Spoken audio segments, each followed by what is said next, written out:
سیدھی سیدھی روش پر کروڑوں درود، سادی سادی طبیعت پر لاکھوں سلام۔ میرے کریم آقا صلی اللہ تعالیٰ علیہ وسلم کا ایک غلام، حضور کا ایک صحابی، صبح کی نماز مصطفیٰ کریم صلی اللہ تعالیٰ علیہ وسلم کے پیچھے ادا کرتا ہے، اور جو ہی میرے کریم آقا سلام پھیرتے ہیں وہ صحابی دعا مانگے بغیر اپنے گھر کے اندر چلا جاتا ہے۔ تو صحابہ نے مصطفیٰ کریم صلی اللہ تعالیٰ علیہ وسلم کی بارگاہ کے اندر عرض کی، یا رسول اللہ، آپ کا فلاں غلام دعا مانگے بغیر چلا جاتا ہے۔ تو میرے کریم آقا صلی اللہ تعالیٰ علیہ وسلم نے فرمایا ہے کہ کل اس کو روک کر رکھنا۔ جس وقت وہ صحابی کل آیا نماز ادا کرنے کے لیے، دوسرے صحابہ نے ان کو روک کے رکھا، تو میرے کریم آقا نے پوچھا کہ میرے غلام کیا معاملہ ہے؟ تو دعا مانگے بغیر چلا جاتا ہے۔ یہ دعائیں تو بڑی کام کرتی ہیں۔ میرے کریم آقا ایک دن مسجد نبوی کے اندر تشریف فرما تھے، مسجد نبوی کے اندر تشریف فرماتے تو صحابہ حضور کی بارگاہ کے اندر حاضر تھے۔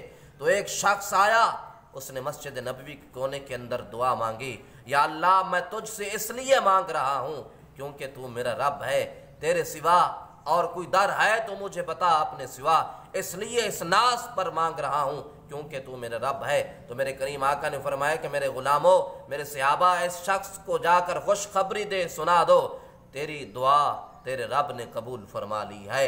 اس کا انداز اتنا حسین تھا، اس کا انداز اتنا نرالا تھا، جس وقت اس نے دعا مانگی تو رب نے دعا قبول فرما لی۔ تو صحابی نے عرض کی، یا رسول، میرے کریم آقا صلی اللہ تعالیٰ علیہ وسلم نے فرمایا کہ تو دعا مانگے بغیر چلا جاتا ہے۔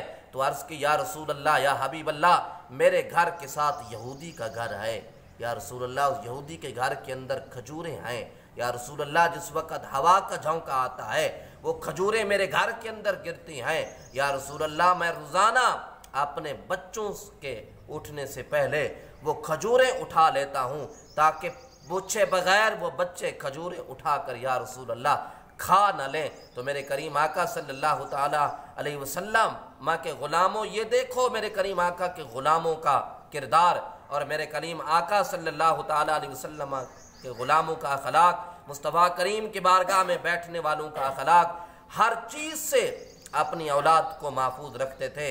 لیکن آج انسان اپنی اولاد کی تربیت نہیں کر رہا۔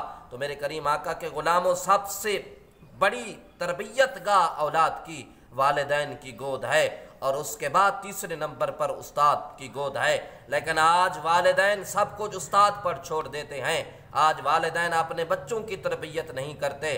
تو میرے کریم آقا صلی اللہ تعالیٰ علیہ وسلم کا فرمان عالی شان ہے کہ جو شخص صبح کی نماز ادا کرنے کے بعد اپنے بچوں کی روزی کے لیے، رزق حلال کے لیے نکلتا ہے، تو میرے کریم آقا نے فرمایا کہ سب سے عظیم عبادت، سب سے مقبول عبادت رب کی بارگاہ کے اندر یہی عبادت ہے۔ میرے کریم آقا کے غلاموں، آج ہم نماز سے دور ہیں، آج ہم قرآن سے دور ہیں۔ رب کی جس وقت رب ناراض ہوتا ہے تو میرے کریم آقا کے غلاموں، رب روٹی نہیں چھینتا بلکہ رب سجدے کی توفیق چھین لیتا ہے۔ آج ایک انسان کہتا ہے کہ میں نے سجدہ کیا ہے، تیری کیا اوقات ہے سجدہ کرنے کی؟ یہ تو اس رب نے توفیق دی ہے کہ جو تو سجدہ کر رہا ہے، وہ ایک سجدہ جسے تو گراں سمجھتا ہے وہ 1000 سجدوں سے بہتر ہے۔